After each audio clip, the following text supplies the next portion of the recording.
Welcome back, America. I'm Hugh Hewitt. Vic Matus is the art and culture editor of the Free Beacon, Washington Free Beacon. You can also read him at Victoria Reno Matus on X. Vic, we're not going to talk about you or me or about the semi-annual edition of Getting Hammered that I'm sure is coming up for Christmas. We're going to talk about when is the next Getting Hammered. Inquiring minds want to know. It's going to be a great episode, Hugh. It's going to be our top 10 favorite Christmas drinks, eggnogs, different kinds, just in time for the holidays. I want to talk about, we're not talking about Getting Hammered because they're doing their summer I Better Sleep In season. I want to talk about a piece that I think you probably edited by Jay Nordlinger in the Washington Free Beacon called A Ranking of Major Proportions. Would you tell people about Michael, is it Arkush, his book? Yes. The Golf 100. That's correct, Hugh. This is a book by Michael Arkush called The Golf 100. And I had Jay Nordlinger recently, formerly of National Review. He is now a free agent, as I like to say. So I was happy to take him in and become a new and future Weekend Beacon contributor. Jay is a big golf fan. He's a great golfer himself, going way back to his days at the University of Michigan. So I knew this was something that he would have a lot of fun with. And the book takes on this idea of, can you rank the top 100 golfers of all time, even though you're dealing with different eras, different standards, different clubs for that matter, and how can you actually compare somebody like Jack Nicklaus to Tiger Woods when the tournament seasons are different? But Arkush, the author, finds a way to say, you know what, let's take this into consideration. Let's discount certain other things, and let's just have at it and argue away. I mean, that's the whole thing. You can argue with it. And Jake kind of nitpicks throughout the thing, but he does love it because he says it's a lot of fun as you're going through 100 golfers and all these wonderful, beautiful little vignettes. Did Jay play for the University of Michigan? I played the gold and the blue courses back when I could swing, and I no longer play golf at all. But was Jay on the golf team, or he just an addict? I can't confirm whether or not he played at University of Michigan. He's also an accomplished piano player, but I do know that he was very good at golf. Jay Nordlinger is also one of the great writers at work today in the world. So anyone who needs something done, call up Jay. Now, what I wanted to get to is, did you watch the British Open this weekend? I watched snippets of it, and as I saw that Scotty Scheffler was pulling away, then I knew I wasn't going to miss a real nail biter, but I'm very happy for him to have done that. And it was a great photo op for his little baby as well, even though the baby won't remember being there. But I thought he obviously did a great job over in Northern Ireland. And as Jay likes to point out, we don't call it the Open. We will always refer to it as the British Open.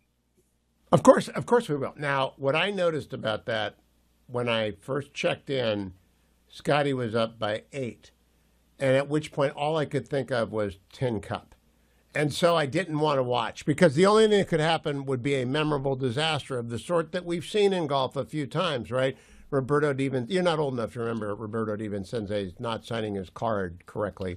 Yes, that is correct. That is mentioned in Jay's review, actually, Hugh. Yeah. And it's very unfortunate what happened to DiVincenzo, although I think he previously won the British Open the year before, if I'm not mistaken. But that was the Masters. He lost the Masters. And Vic, the key question here is, if you could win one of the majors, which one would you win? I want the green jacket, Hugh. That's what I would like. Yes. And I have very particular. I don't know how they have it ready for you to wear, because it could have been, it could go to one player or the other, and maybe you could have it tailored later on. I'm about a 41 regular right now, but that's what I think I would. What, are you getting Augusta on notice? Are you letting Augusta know in advance that you're getting into the game? 41R. I'm a 41R, and I will wear it everywhere. I'll wear it to bed. What Dwayne is chiming in. You seriously don't know how this happens? They actually have a wardrobe with all the coat sizes, and every player, when they enter the tournament, they put what their coat size is, so that if they win, they pull that one off. They have a whole wardrobe of green jackets in every size. Hey, Vic, write this down. Dwayne made a contribution to the program. Write that down, would you? What's the date today? The date today is the 21st of July. That's right. So we had a fact. Voice of wisdom. Yeah, no, a golf fact from a man who doesn't golf. I mean, really, I've watched him play golf. He doesn't golf. So, Vic, in terms of the ranking, I want to assure everyone, the Golden Bear comes out number 1. He is from Ohio. I heard him this winter. He did a fundraiser for Hoag Hospital. And I don't like to hear people interviewed because I do it for a profession. Have you ever heard Jack Nicklaus interviewed at length? No, I have not. And I would find that very intriguing. Yeah. He was fabulous. I'm going to tell you the best story. He and Gary Player and Arnie Palmer were such good friends. They had fierce competitors, but they were such good friends that when one of them had a terrible round, I mean, really bad, like they shot a 76 or a 78, just a terrible round, they could count on one thing. The other two would be waiting for them at their locker. Say, so how'd it go today? Now, I think that's the essence of male friendship. Am I right? Yes, it's that. It's the ribbing, and it's also the mentorship. If you think about it, you know that he also had very important advice to dispense to Tiger Woods in the locker room where they would have lunch. So hopefully that he took that to heart. Does journalism have anything like the top 100 list? Do we have a top 100 columnist out there, Vic? No, that'll be the next big book, Hugh, and you're going to be at least in the top 5. That's my very quickly. Against my better judgment, I'm going to ask you to stay an extra segment, and I want to know from you in that segment what you think about Hunter Biden's comments. Have you reviewed them yet? Yes. Profanity laden. Well, that's an understatement. Laden, he troweled. Profanity troweled. As I told Dwayne, he was like Joe Pesci in Goodfellas, but maybe worse. It was almost every other word. It was ridiculous. And he's trying to get attention. He doesn't seem well, and he's struggling for attention. It's not just that he craves the influence. He needs the money.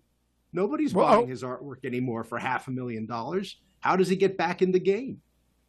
Then stand by, because during the break, I'm going to record this and play it in the next hour, because my theory, which I said on Fox News earlier today in the first hour, has just been confirmed by Vic Matus. It's all about money. Don't go anywhere, America. I'm Hugh Hewitt.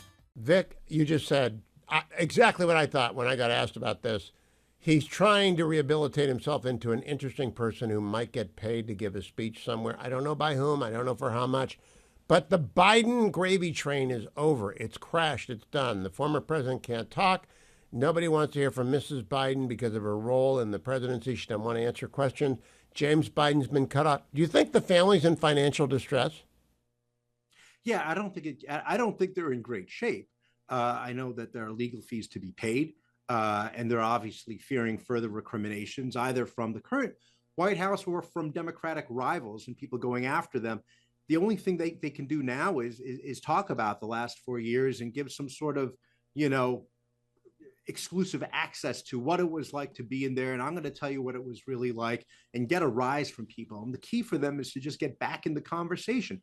We're talking about it now. The Democrats actually probably don't want to be talking about this. They're having their autopsy, as you know, of 2024, but they'd rather be focused on the midterm in 2026 and who's the next candidate in 2028. And here's Hunter Biden saying they should have stuck with my dad, and that the party melted down. And that was the big problem, is that they abandoned him.